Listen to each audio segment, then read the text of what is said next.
What's up, y'all? Philly Insider. I'm Hunter here. Not really a lot to talk about from today's game. I mean, there's plenty we could talk about, but there's not really a lot I want to talk about. But I'm going to do a quick post game live here. Just an extremely disappointing game, to say the least. But I mean, I guess I shouldn't be surprised because this is what happens with the 6th seed every year. And the Phillies looked lifeless for about 90% of this series and then did the same thing today. So unfortunately, this might just be who they are, guys. And if you already are there and you believe them, that's who they are, I don't blame you. And I certainly wouldn't blame you if you think they're going to go out there tomorrow and roll over and die. I mean, this did have the feel of a 5-game series, the first 2 games, and I could certainly see it going that way. But I don't know. Like, I don't want to sit here and just be doom and gloom and not provide any optimism. But I would be very surprised if they went out there and won the game tomorrow. And the Mets have the Citi Field crowd behind them. They just kind of have the vibes behind them this year. They're the Cinderella team, obviously. Cinderella team that spent $312 or whatever million on their whole payroll a couple of years ago. But, besides the point, we'll talk about that another time. That being said, the Mets have been the better team for the majority of the series, to be quite honest. And it's really, really embarrassing to see what this team has become. And if they lose tomorrow, there's going to be some big changes made. Even if they win tomorrow and they lose Friday, there will be big changes made. But I just do not see this series getting to Friday with the way they've played so far through 3 games. I mean, as far as the bats go, they've had 3 good innings. That's all they've had this whole series. And again, a lot of these guys in this lineup are very, very inconsistent. They go cold at the worst times. There's no protection around Harper in the lineup. There's no depth at the bottom of the order right now. There's a lot to talk about, and we're going to get into specifics on all of that. But, man, I mean, just brutal. The bullpen has been its own issue this series. I understand that. But the lineup has really been just horrendous. And I don't really know if there's much Rob could do to really fix this. I know Rob is going to catch some blame for some decisions in this series for sure, as the manager always will. But I really don't see what he could have done differently to change the series. We got Drew in here. What's going on, Drew? Yep, how's it going? Good. How about you? Just good. An absolutely disappointing game, and it doesn't really provide a whole lot of optimism going into tomorrow, Drew. No, I mean, that was just downright embarrassing. I mean, I don't really know what else what other word you can possibly use. I mean, that's just exactly what it was. It was an embarrassment, and Phillies bats went quiet again, and they came through when it mattered least. So I don't really care about whatever runs they put up. It doesn't matter to me. Yeah, and the bats have been lifeless for 90% of the innings in the series, probably more than that.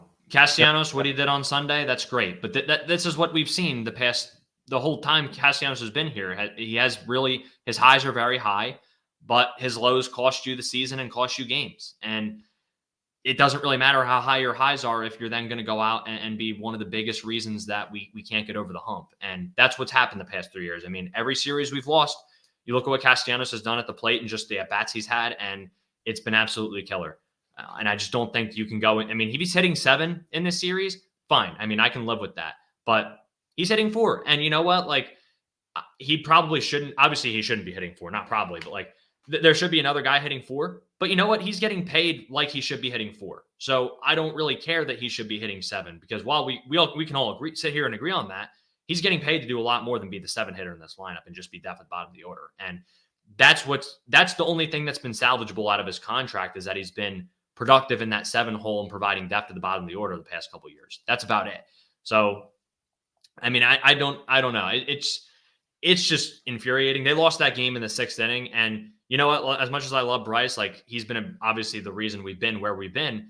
Probably one of the worst at bats I've ever seen out of him in that inning there. I know it's a tough spot. You're facing a lefty with a really tough arm angle, obviously, and it's a really tough at bat there. But you know what? You're getting paid, and you're the best guy on the team. Yeah. So, like, I don't have a problem with Bryce long term. Obviously, Castellanos, that's my problem with him, is I don't think he can be here in the next couple of years. I think he has to leave one of those years, or probably before his contract is up. Like, obviously, Bryce is here for the long haul. I'm not saying anything on him long term. I'm not going to get outlandish here, but he doesn't, and again, I know we're asking a lot of Bryce. He comes through in almost every spot, but that was the opportunity there. The top of the sixth inning was the opportunity, and it was a really poor at bat. It's one thing if Bryce goes up there and has a really good at bat and fights and he gets out, but to have a bad at bat, to not come through and have a bad at bat can't happen for a guy like that.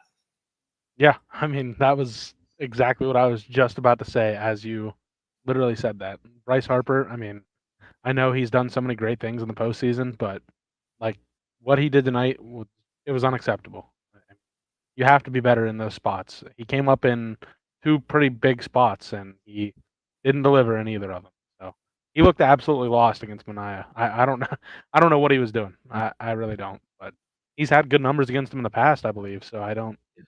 That's why I'm kind of confused because he Yep. completely. It looked like a completely different player from what we saw in Game 2. So I don't really know what to say about it. It's puzzling. And Yeah. once again, obviously, Kyle Schwarber didn't really do anything tonight. So that's just another problem we have. Yeah. Yeah, I'll give Kyle this. He worked a couple walks. He at least sees a lot of pitches every single at bat, and it does help set up the rest of the order. So I don't have. He's definitely not the person I'm taking the most issue with, but Right. at the end of the day, the whole lineup didn't produce either. Even Yep. though he works a couple walks, he got on base a couple times, but no one really did anything. Trey, it's hard because Trey does get on base a couple times, but again, just not what you're paying him to do. Like a single and a walk is great, but doesn't come around to score either time. I don't think he stole any bases tonight either. Bohm has a great what could have been double, and Tyrone Taylor. I mean, credit to him. He's got a great arm out there. That's why he's out playing center field. You have to Yeah. tip your cap. It's an incredible throw. It's just frustrating because that's a potential start of a rally there with Bohm getting that double into or what could have been a double into the gap. And speaking more on the lineup, I mean, Austin Hayes with maybe 3 of the worst at bats I've ever seen in a postseason game. I mean, Yeah. one I mean, pitch ground out, and then he struck out on 3 pitches the next 2 at bats. yeah. Wow. I mean, that's terrible. Yeah. Weston Wilson has to play tomorrow. You cannot play Austin Hayes. The guy is obviously not ready to play right now. I absolutely agree with you. I mean, like we are Rob lovers on this podcast, and that was one of the worst moves I think I've ever seen Rob make is putting Austin Hayes in that lineup today. Weston Wilson was one of your most clutch hitters down the stretch. Like Yeah. when he was on the roster, he was doing good things, and every opportunity he got, he took advantage of it. And Austin Hayes was pretty much quite the opposite. He didn't Yeah. really do anything in any clutch situations. He hasn't drawn a walk as a Philly yet. I mean, how brutal is Yeah. that? Yeah. I mean, like you got to produce somehow. Like weak ground outs and fly outs, or I don't care. Like you got to put the ball in the gap. You got to take walks. You got to do something. Like he had good numbers against lefties coming into the season, and what he's doing right now is just nothing. I mean, he's literally giving you nothing. So I I don't know. It's terrible. Some really bad swings in those at bats too. Like not just Yeah. strikeouts, like I some mean, really bad swings. And I understand part of that is the kidney thing and like the injuries. Like obviously Austin Hayes has not had enough time to ramp up and has not been on the field much with the Phillies.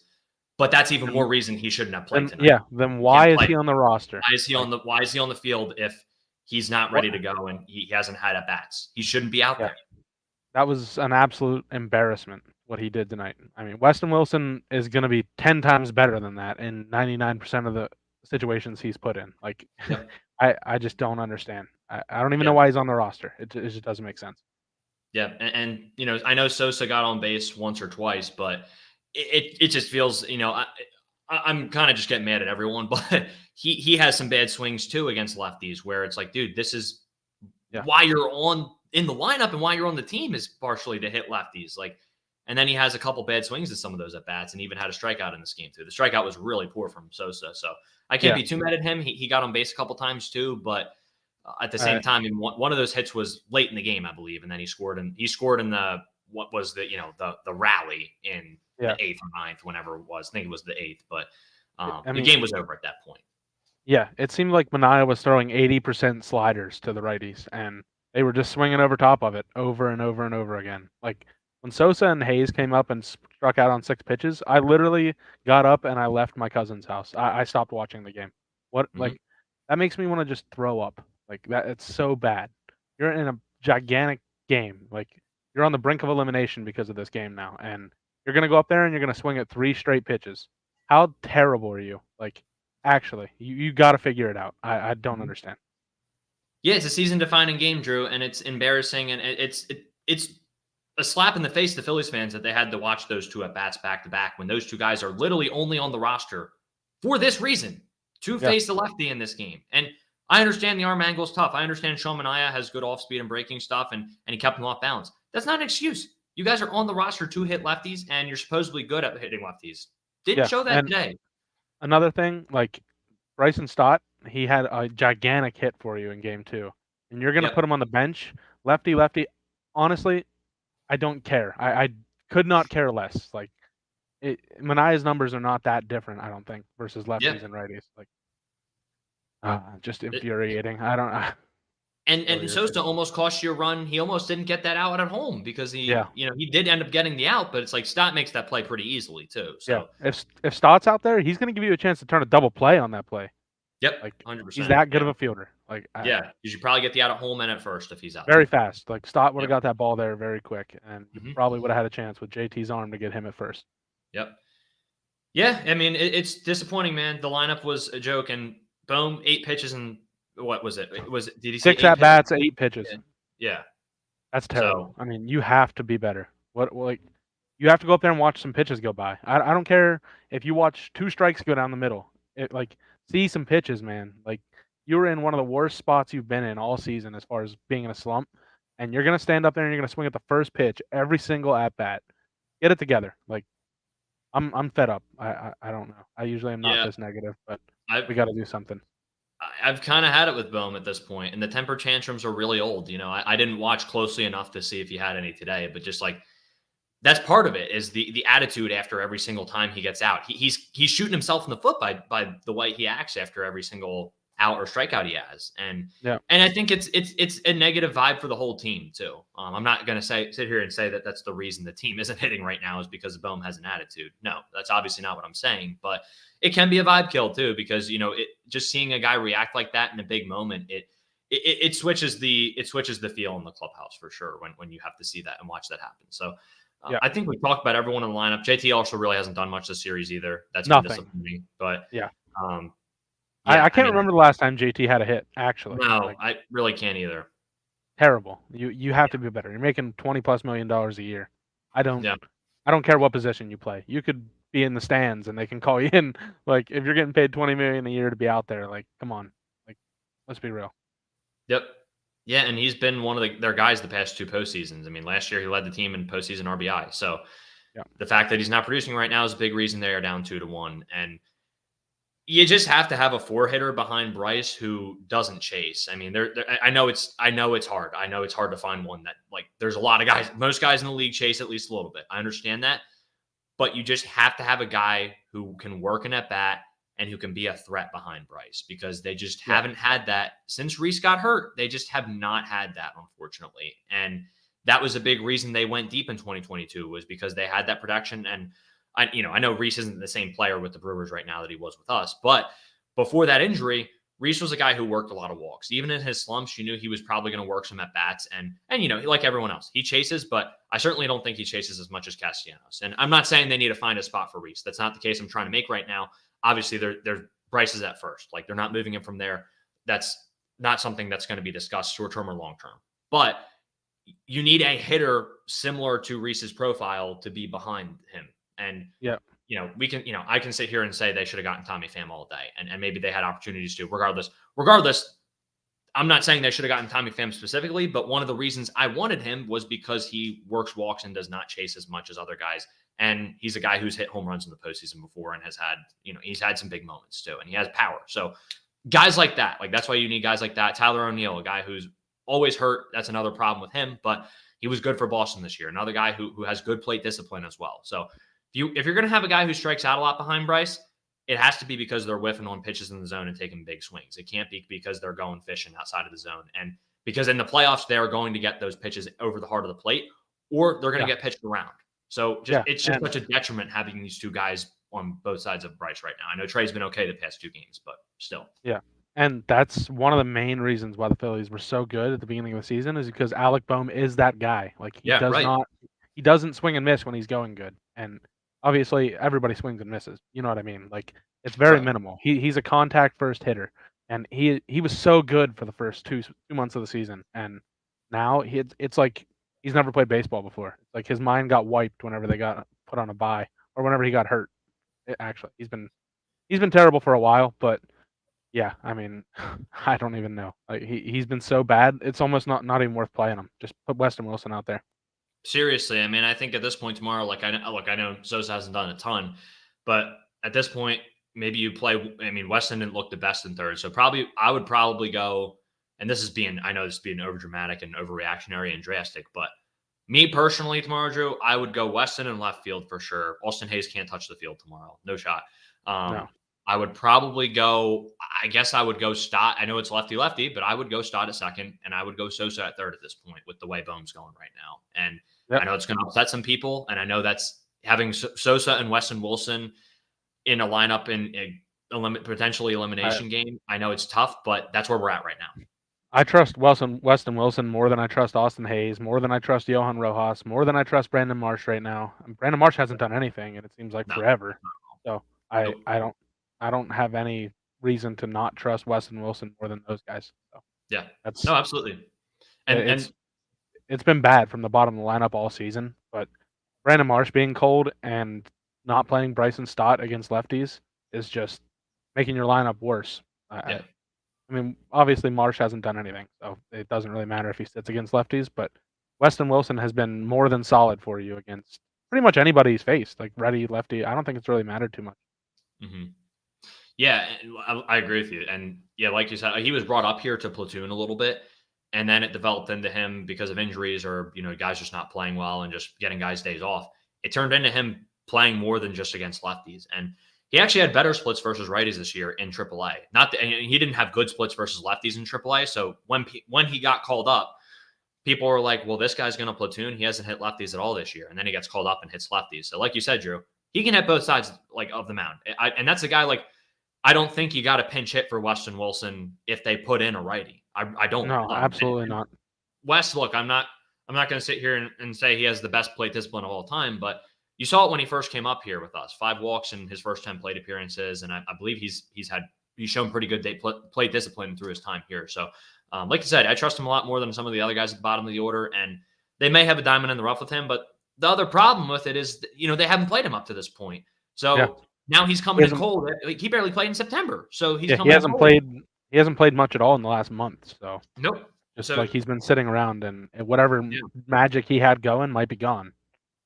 Yep, so you're throwing him into a completely you're throwing him into one of the most difficult situations he could be in. So yeah, I'm actually trying to find the last game he played because I personally can't remember it. But yeah, point being, speaking of guys that you're going to put into a crappy situation because of the current situation we're in, is right here. I mean, Zach Wheeler. If you start him tomorrow, what are you going to do Game 5? I don't know. Obviously, I guess it's Sanchez since they have the extra day off, but I just don't feel good about that though. I really don't. Yeah, you don't feel as good as you do with Wheeler on the mound in Game 5. Yeah, I would just try to get.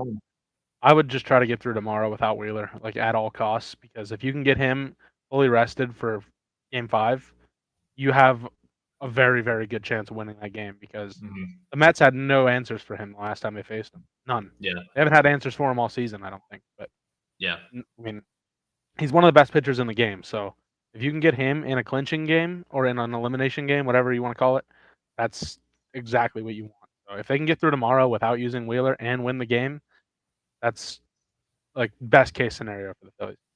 Yeah, and that's the problem is they've now put themselves in a win or go home game to where they may have to use him too if it gets to dire straight. My question is, what's the situation where you have to use him?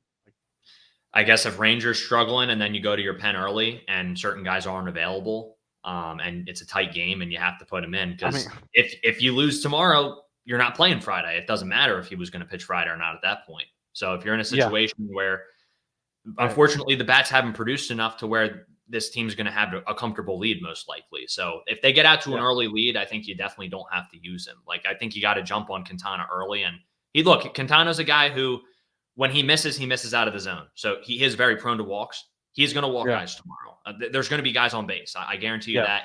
He did pitch well versus the Phillies in the wild card a couple years ago, and he did pitch well versus the Brewers. Quintana is a fine pitcher. But again, there are going to be opportunities. There will be guys that will probably be put on base unless they chase out of the zone. So if you're able to weather the storm a little bit early on with Ranger, we'll see how he does. We're going to see what version we get of Ranger. If it's big game Ranger, I mean, if you get you'll be fine. If you get Wheeler game 5, you probably win the series. Let's just be real. Yeah. Ultimately depends on the bats, but that's the But tough part. Like I believe in the pitching staff. I do. Which we'll talk about the bullpen in a minute too. But yeah, I mean, I was just about to kind of talk about that a second. Like if the bullpen can't get outs, you're not going to win games. It's just that simple. I mean, the bullpen's been terrible. So yeah, if they don't straighten up their act like now, then forget about it. I mean, might as well just pack your bags. Yeah, and you know what, Drew? I mean, look, I know Nola wasn't the sharpest as he has been in the past today. I certainly didn't think he was bad, though. I mean, he made a couple mistake pitches. He was mostly good. The two-seamer was spotted a very well number of times. Knuckle curve was bounced a few times, but it was fine. He came out of the game five innings with 2 runs. Yeah, it's hard to blame Nola whenever the offense literally had him out on the field 90% of the game.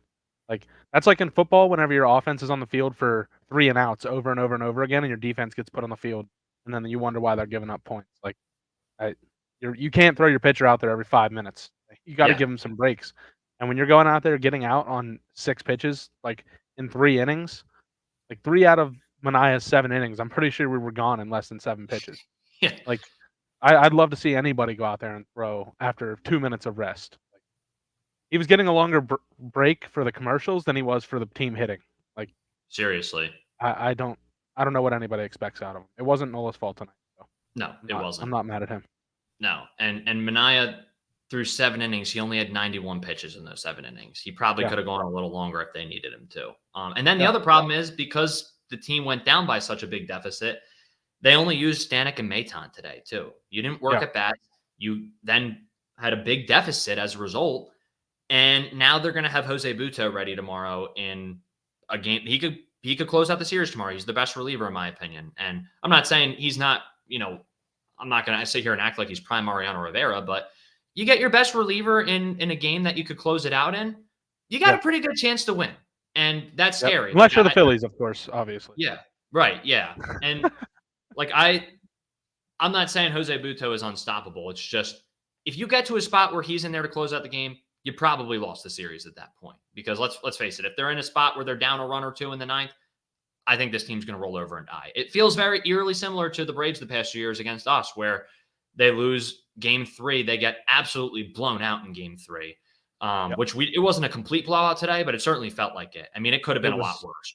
It was as good as a blowout. I mean, it was. The offense had no energy all game, and until they were up by like 6 runs. At that point, I don't care what you do. I just don't. Unless you come back and win that game, it means nothing to me. As far as I'm concerned, they scored no runs. Yep.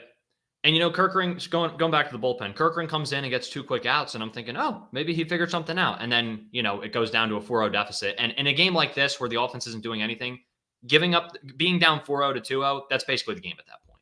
Yeah. I said to my cousin when that happened, I said, if he gets out of this with no runs, we're probably going to win the game. Yep, exactly. And he didn't. I mean, it's not his fault. I'm not even a little bit mad with him. Right. But he actually pitched really well. That ball that Marte hit in the center field was a good pitch. So yeah, it was. You just tipped your cap. But I mean, like that just sucked the energy out of the Phillies completely. Like that just put them back in their hotel room basically. Yeah, and even Alvarado comes in the first 2 batters. I'm like, oh, Alvarado, having not pitched in a while, he looks okay. And then he puts a couple guys on base and Jose Ruiz comes in, and that was pretty much, that was a nail in the coffin. We knew the game was over at that point, but that just set the result in stone. So, yeah. Another guy like Jose Alvarado, he was a key piece of this bullpen all season, and now he's a total disaster. You can't even trust him. So, yeah, it's impossible to win postseason games whenever your bullpen is not getting any outs without giving up runs. Yeah, and he's going to have to pitch tomorrow if Ranger has a short leash because I would imagine. Again, we will see what happens tomorrow. I'm not going to count Ranger out, but I think the expectation leading up to this postseason has been that Ranger in game 4, no matter what the situation was probably going to have a short leash and they'd be aggressive for the bullpen. Obviously, the bullpen pitching the way they have, does change that a little bit because it's Makes it been hard. Yeah. horrendous. It makes it a lot harder to take him out for sure.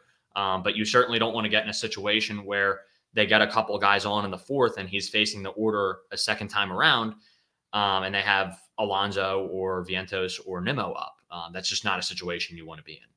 Yeah, and however, like, it's on the kind of opposite foot of what you were just talking. Like, if you get up early and Rangers starts to struggle a little bit, you can take them out because Yes. the bullpen can be trusted to an extent. Like, if you Mm-hmm. get up 4-0 early in the game and Rangers getting like hard hit or whatever, I mean, obviously he hasn't been himself for the last 2 months or so. So I'm not going to be mad if they take him out early, even with a good pitch count, as long as we're up in the game. Because like if it's tied and they leave him in there, like I I probably won't feel real good. But I mean, if he's pitching good and he's not getting hit hard, it's a different thing. But I Yeah. just don't have a great feeling about what he's going to give us tomorrow. So Yeah. I don't know. If he can get through 3 scoreless, I'll feel great. I mean, that's Yeah, really, I think that's the goal for him. If it he could, goes 2 and a third, 2 and 2/3, I'll take that too. yeah, it could also be a great game to get the bullpen back on track. Could be. Theoretically. Yeah, it's Like possible. if they can go out there and give you 5 or 6 scoreless innings and you win the game and go to game 5, you got to be feeling pretty good about it because Yeah.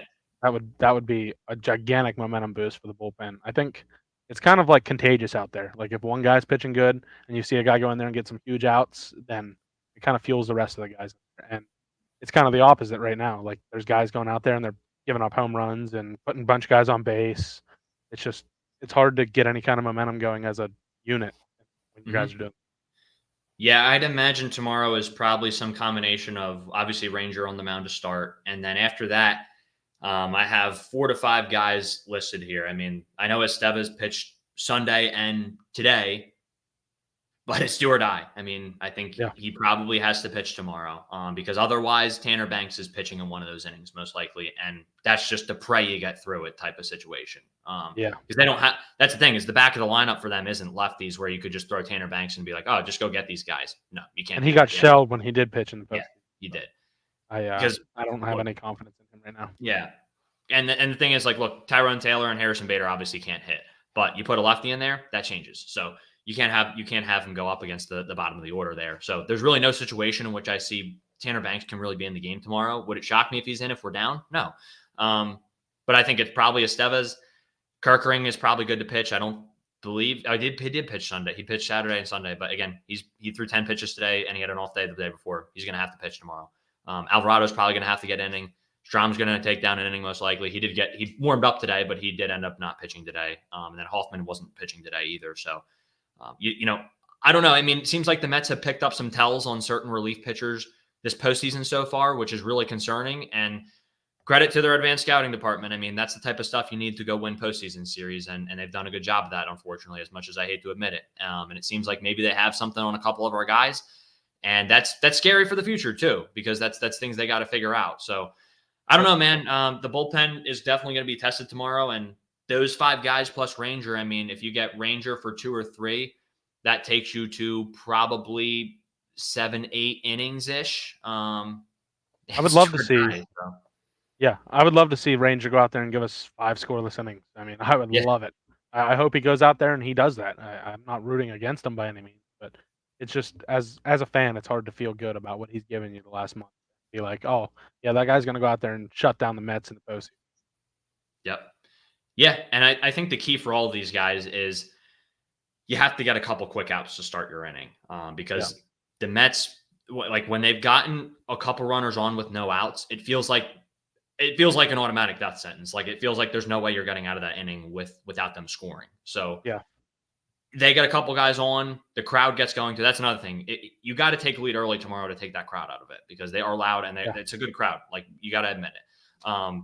It's really unfortunate. I hate them so much, but that's a big thing they have going for them right now. And we knew that. We knew that going into we knew going into this away part of this series that the crowd was going to be behind them. And Yeah, even absolutely. earlier today, like the first inning, it was, Nola looked fine through a couple. Like the first inning, he was fine, and we had hard contact. I felt great after the first inning today. I was like, all right, good. Like that was some good signs we saw. Nola was up in velo, and after the first inning, everything just kind of went downhill from there. So I don't really know what the fix is offensively right now. There's a couple lineup changes you make. There's approach changes that they supposedly said they were going to make 1,000 times and they haven't, and they brought Dustin Lind in to make changes to the chase rates, and that hasn't happened this year. So, that's my problem with the offense is it feels like a recurring issue that they've never been willing to fix, except some of the young guys have been willing to change their approach occasionally. So, that's kind of what I see from offense and bullpen right now. I mean, that's what I'm expecting. And again, tomorrow's pitching wise is going to be tough to get through. And it's kind of just inning by inning. It's just survive and advance, but I don't have a good feeling about it, Drew. Yeah, I really don't. I don't know what their plan is going to be tomorrow, but I really just hope they don't have to use Wheeler, and you can get him out there for Game 5, and he gives you every bit of the best chance you'll ever get to win that game because he's electric. I mean, he's one of the best pitchers in baseball. So I severely hope that they don't have to use him tomorrow. Yeah, I mean, I just hope they get through tomorrow without. I mean, I just hope they survive the season one more day. Yeah, that's however they do it.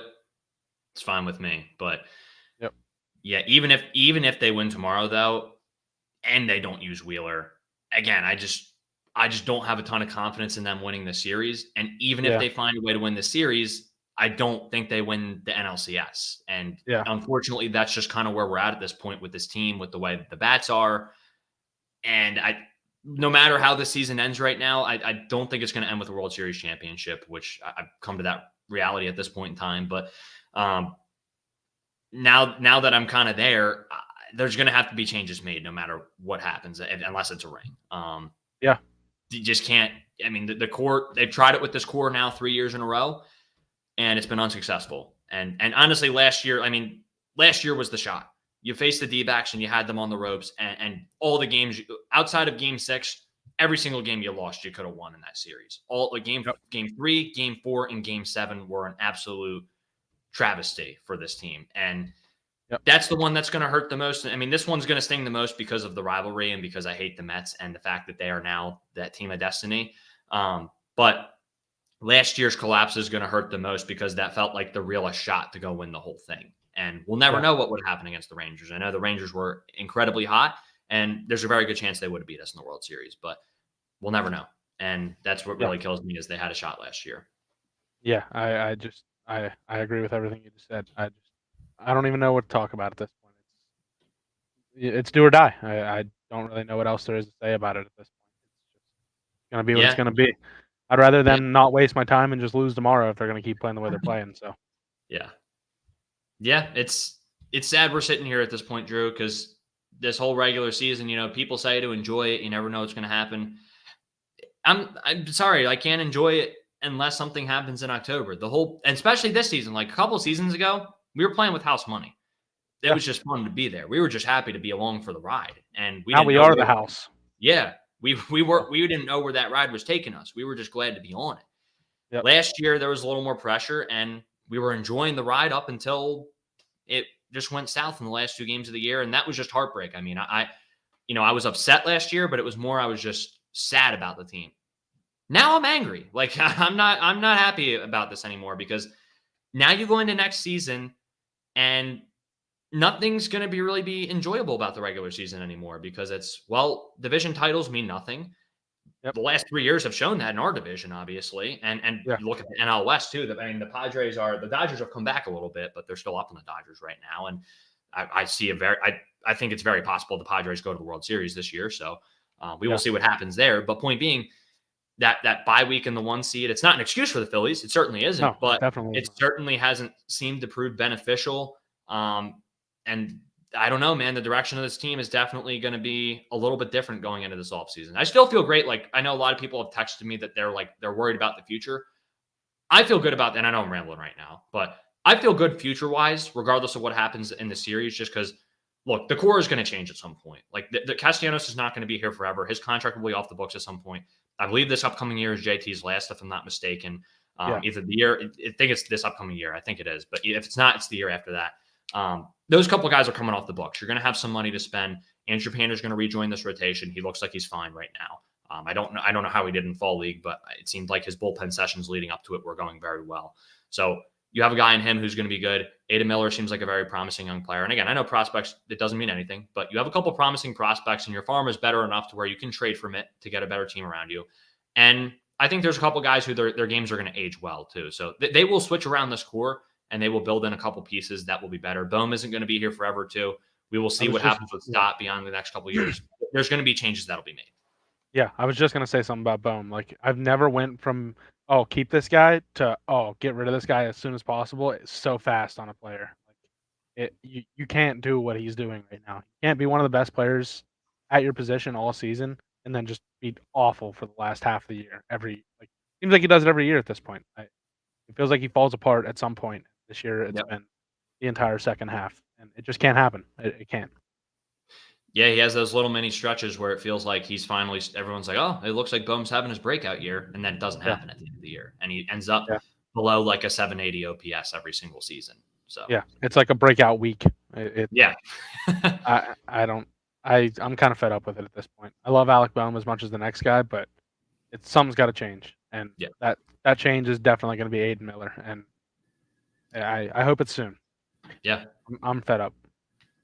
Yeah. And again, like Stott, next year's going to be a big make or break year for him. So we will see how he does in that situation. And look, I know there's always limited options in free agency and there's limited options via trade, but there are always options too. And they will fill those holes if they need to.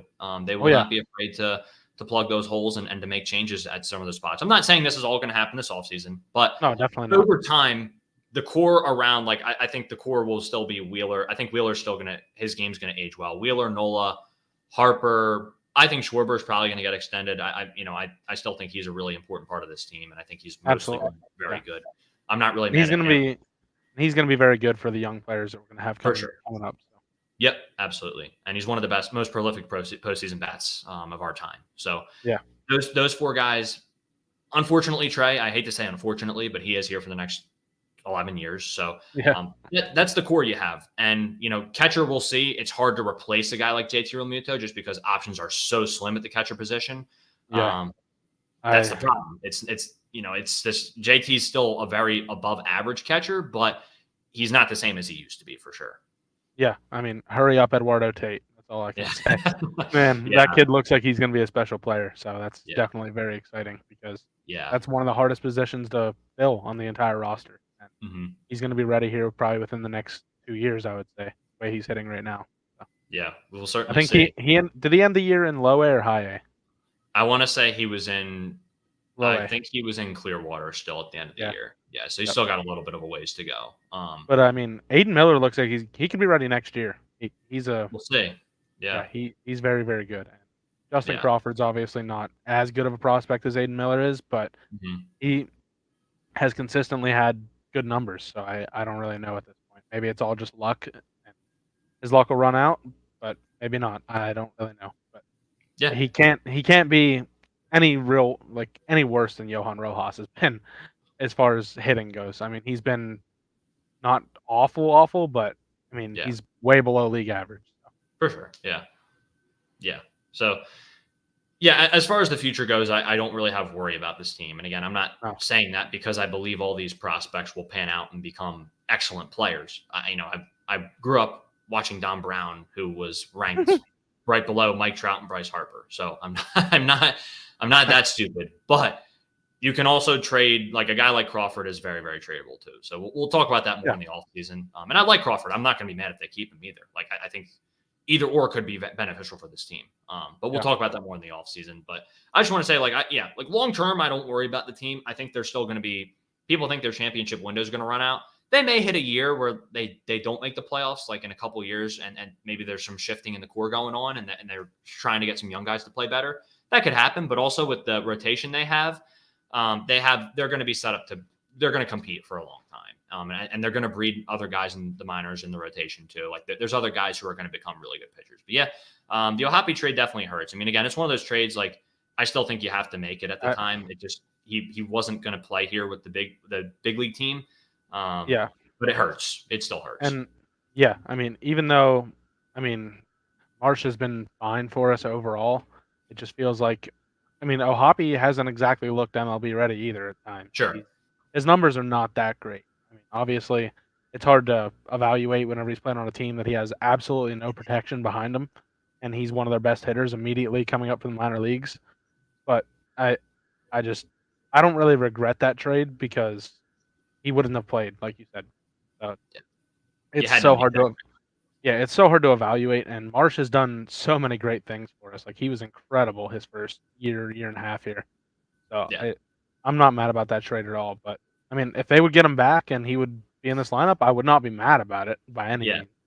Yeah. Yeah, I don't think the Angels are looking to move him. Right. He's going to be Yeah. one of their best players for a lot of years. So Yeah. I mean, with him, Neto, and Shonowell, I mean, that's kind of the and core they're building there. and what's the reliever's name? Ben Joyce.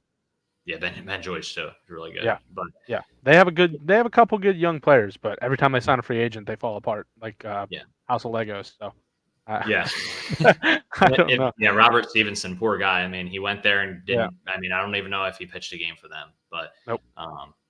yeah. So point being, also, if it makes you guys feel any better, they also considered trading for Austin Hayes 2 deadlines ago too, from what we've learned this deadline. So Yeah, just be glad we didn't trade O'Hoppe for him. I don't know if that offer was ever specifically on the table, but Austin Hayes was a little better back then. So I certainly could have seen them doing something like that. And as frustrating as Marsh can be, he's definitely been like, for what the trade was, he's been fine. I think it's just, yeah. his at bats this series And have been really disappointing. absolutely, I agree with you. But yeah, I don't even see a reason that they would even. Maybe they would, but Austin Hayes is not much better than Weston Wilson. No. He really isn't. So if he's not on the roster this like at the beginning of next year, I will not be surprised. They gave up virtually nothing to get him, so they have like no strings attached, and he's going to be expensive in arbitration. It's going to be like 10 million. So is it really worth it to have a guy that only hits left-handers paying him $10 million a year? I don't think so. Yeah, you have a guy in You had a guy in Sir Anthony who, like, what the bullpen's doing in this series right now is pretty much what you would have gotten out of him too, at best. Yeah. So or worse. Yeah, or worse, most likely. So he definitely was better with the Orioles in the second half of the year, but he was not perfect. So yeah, I mean, look, it's just a lot of trade. I mean, and again, the last two hitters, I think saw someone, I forget who tweeted this out, so I apologize for not giving credit, but the only two hitters that Dave has acquired the past 2 deadlines have been Rodolfo Castro and Austin Hayes. That's not, I mean, I know one player's not going to fix the lineup, but having a guy who can slide into the 4-hole certainly changes things a lot. And it sets up the rest of the lineup, not just the protection behind Bryce. It sets up the rest of the lineup too. And it gives them more pitches to see as well. Yeah. And they have not had that. I mean, again, to people's point about this core, like, look, you do have these guys, they aren't getting any younger. So the way they're performing right now, it's probably not going to get much better. You know, some of the young guys it may, but a lot of the guys like JT, Castellanos, like what you're seeing out of them right now is probably what you're going to get moving forward. I hate to say it that way, but that's probably the expectation. So, or my expectation. So, yeah. Like Sully said, I mean, yeah, you have to be able to get Pete Alonso out. I don't think he's that impressive, to be honest. And No. for whatever reason, he's had a good series. Yeah, I mean, it's like they have a monkey on their back that they can't get certain guys out at times, and he's that guy right now. And so is Mark Vientos, one of the most garbage hitters I've ever seen have a series like that against us. Like he is not a good player. Come on, dude. Like no, he's not. It's embarrassing. I think he's like batting over 500 in the series. Like I don't know. Yeah, and it's known this guy that, like, Vientos will chase out of the zone if you put it in the right spots. Yeah, he can't hit right-handed pitching. No, he can't. He can't. It's not that difficult. I don't know what we're doing. I don't know how Hoffman, of all people, gave up that hit to him in game 1. Like, this guy's not that good. I understand he's having a good series and he's a rising young player, but like there's a lot of weaknesses there. A lot of weaknesses there to exploit. I mean, he's literally prime Barry Bonds right now against us. It's insane. Like Matt Strahm can't get him out. Like Jeff Hoffman can't get him out. I don't know. Nothing's gone right for the Phillies this series. And how is Jose Iglesias going 2 for 4 against us today? That's a guy who shouldn't be getting a single hit in the entire postseason with his approach at the plate. I know he can put the ball in play. I know he can make contact. That contact should not be hard in the postseason. I don't understand how these teams bring these players from the depths that have been absolute like crap for the last year, like few years, and they hit 500 for them. I just do not understand. Like the Braves did it with Laureano. I Yeah. don't get it. Like Oh, uh, yikes. Yeah. players That that that have one been ended up not stuck in the panning out well in the end, but yeah, these are guys that are stuck in the minor leagues for years, and then they come back up and they're immediately hitting 330 or whatever.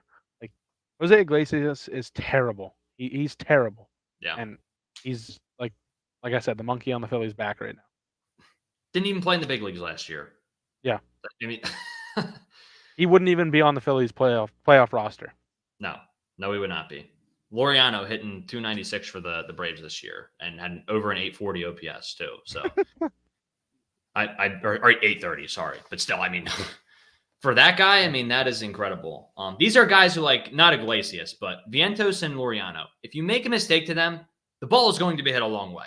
That much is for sure. But if you don't make a mistake to them, there's a good chance they're going to chase it, and they're not going to get a hit the entire game off of you. So figure it out. Like enough of this. I've really had enough of watching these types of guys in terms of Mark Vientos and then Jose Iglesias. Like these guys should not be beating us in the series. You know who we just described that I just thought about?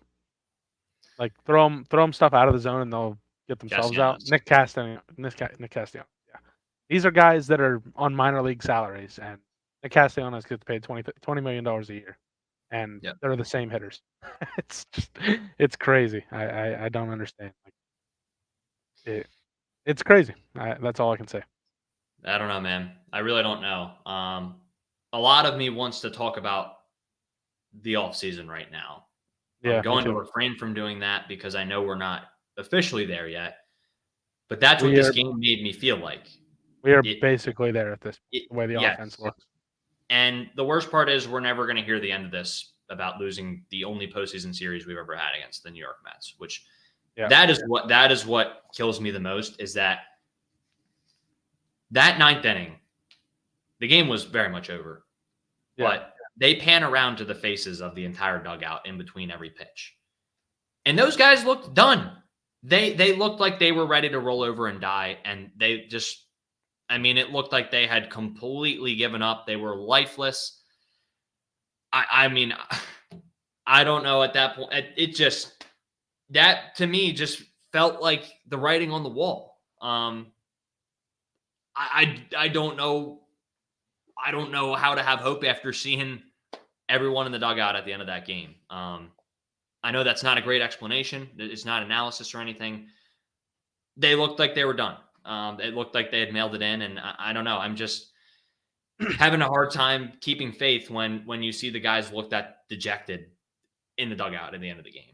Just looks like it looked like they were defeated, and it looked like they look tight right now. They look like they're pressing every single at bat. Oh yeah, absolutely. I mean, like you said, at the end of the game, it looked like they already texted their wives and girlfriends to pack their bags for vacation. That's really what it looked like. They look like they have no intent in winning the series. Yeah, and Teddy, what's going on, man? The Nick Castellanos thing was what did he say again about it was near death or something like that? It was it's as close to death as we're gonna get, so we should never feel more alive, basically. Yeah, we are only promised tomorrow. Well, yeah. You're only promised tomorrow if you swing at balls in the dirt all night. I can tell you that much. Right. And you're a big reason we're down 2-1 right now, dude. I know you're the reason we have the one. Yeah. A big reason we have the one, but that doesn't make me feel any better about the two. And this, again, like he was a big reason why we collapsed in the World Series last year. Again, everyone's bats went cold. I'm not saying it was just on him, but he was awful that year. I mean, 2022, he was a terrible hitter. I mean, he was awful that season. Last year, he was a little bit better, and he had one hit in game one of the NLCS and then did nothing else in that series. Again, big reason he got us there, but like, I don't care where you get us if you're ultimately going to crumble when we get there. That's what it comes down to for me. And that's the story of his season this year was, he saved us a bunch of times. I do understand that. And I do understand that he is a key part of this team, but he's also a key part of this team's demise every single year. And you just can't, again, with that approach at the plate, you just can't expect to win a World Series with that guy hitting the 4 hole. Again, if he's in the 7 hole, maybe. But and the way the players talk about it is the same way the fans should talk about it. You should worry about today, and worry about yesterday. Like, I do not care if you hit a walk-off in the last game if you're not going to come through in this game. I don't. I just couldn't care less. because all that matters is winning 3 games before the other team wins 2. And if you're not going to help us win 3 games and you're only going to help us win 1, I don't care. Yeah, it's as simple as that. Yeah, Robert, I don't even want to speak that into existence. Hopefully, the Padres or Dodgers, Now, yeah, Padres or Dodgers take care I of them. They I advance. can absolutely assure you, if the Mets run into the Padres, the Padres are going to the World Series. Yeah. There's just no chance the Mets are beaten. Yep. And there's Yeah. No. probably No. no So chance we're beating the Padres the way we're playing right now. no. No. Dodgers That's maybe simple. because I don't really fear the Yeah. Dodgers in the playoffs, but again, the Yeah. Padres. That's probably why the Padres are going to win this series. The They're Dodgers still have no starting pitching. yeah. It's brutal. Like, they have Yeah. none. Yeah, and yeah, Sully, I don't know what happened. Again, like I said, the first inning I felt very good. We had hard contact on Minaya, and Nola got through relatively easy first inning. Outside, Yeah. I think Lindor had the one that was Lindor almost hit a leadoff home run, but then after that, Nola locked in. The next two Yeah. at bats were great. So Nola did give up some hard contact today for sure, but yeah, Teddy, we did talk about this a little bit already. Rangers definitely going to still get the start tomorrow, but we both think he's probably going 3 innings most likely, and they're going to have to be aggressive with pulling him. So the top 5 guys in the pen, I think, will all probably be available and will pitch tomorrow. As far as Wheeler, we'll see. I mean, it really depends on what situation they're in, and yeah, I don't know. It takes you back to Game 7 last year, do or die game when Wheeler wasn't starting that game, but he came in and pitched late in that game because that was the season right there. So I don't know. We'll see what happens with Wheeler tomorrow. Obviously, ideally, you get through tomorrow's game and win it without him. But Yeah. if Wheeler comes into that game, it probably means they're not going to win the game because he's probably coming into calm a storm or something like that, and we're probably in a bad situation, to be honest. So it's my guess, at least. Yeah. I don't really have anything to add to that. Yeah. Yeah, I mean, look, through 3 games, the rotation, I really don't have too many problems with. I think they've done their job for the most part. You can argue Nola didn't have his best start today for sure, but he was absolutely. fine. He's not to blame for today's loss. Yeah. If You're we're up losing 4-0 and they don't have any runs, he probably pitches differently. Yeah, absolutely. So, it's just you got to be better on offense. That's pretty much all it came down to. You're losing 2 of the 3 phases of the game in bullpen and offense right now. Most notably offense. You're not going to win. You have to win 2 of the 3 phases. I know it's not football, and that's a football saying, but you have to win 2 of those 3. You just do. Yeah. I know if you lose offense and you only get a couple runs, but you win bullpen and rotation, you can win a low scoring game. But not having offense, not having the bats, and then having your bullpen choke late, not a recipe for success. No matter how good your starting pitching is, unfortunately. So yeah, I don't know, Drew. I don't have too much else to say. Yeah, me neither. Yeah.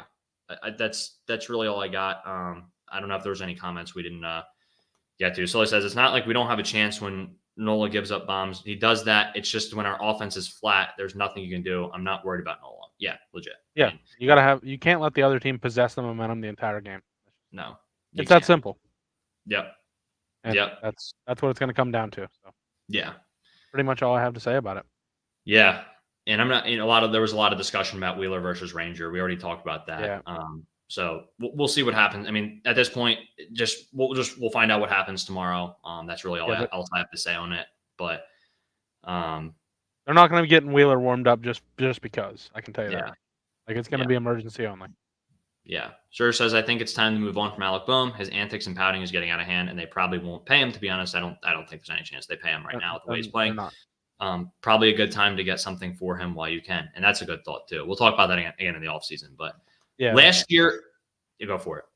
Yeah, that's off-season talk. I mean, for sure. Like, obviously, you can't predict what the Phillies are going to do. You have no idea what they're thinking inside. Like, they might be getting ready to offer Alec Boehm a contract. Who knows? Like, you literally have no idea. So, it's really hard to say. Yep. Yeah, and I remember sitting here last year and after the Diamondback series and talking on here, people were asking if Boehm was going to be back this upcoming year, which at that point was like, yeah, he didn't have a great series, but of course he was going to be back after last year. Like, that was no question. But if we lose this series, regardless of whether we win or lose this series, I think that's a real question that's going to be asked this offseason. And again, we'll talk about that when the time comes and talk about potential third baseman that could come in, but now's not the time to do that. So, Yeah. yeah. And I mean, to Danny's point, I mean, I'm not saying they don't win. I don't think they're going to win tomorrow. I'm fully preparing for them to just roll over and die because I don't want to get my hopes up at this point. If they win, I'll get my hopes up for Friday. But at this point, going with no expectations tomorrow, if they pleasantly surprise us, great. But I'm not going to get my hopes up about tomorrow with how they played today and how they played for the majority of the series. So, to Danny's point, they have done this before, but they also haven't been in this type of situation before where they're fighting a team who just has all the vibes in the world right now and they're shooting themselves in the foot. Yeah, I agree with you. I don't really. I kind of said my piece at this point. I'm just so fed up. I could rant all night, but I'll choose not to. Yeah.